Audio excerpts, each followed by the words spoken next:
In this tutorial, you'll learn how to add more symbols and emojis to your Smartsheet drop-down lists, making your sheets more visual and easier to understand. Start by finding the symbols or emojis you want to use. You can search online for items like checkmarks, stars, arrows, warning icons, or status emojis, and copy them to your clipboard. Next, return to Smartsheet and right-click the column where you want the symbols to appear. Select Edit Column Properties and change the column type to Drop-Down List if it isn't already.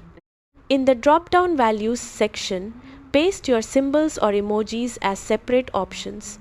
You can combine symbols with text such as complete, in progress, at risk, blocked, high priority. Click OK to save your changes. When you open the drop-down menu in any cell within that column, your new symbols will be available for selection.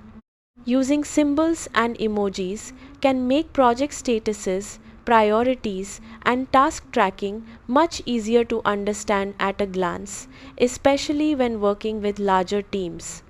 Thanks for watching.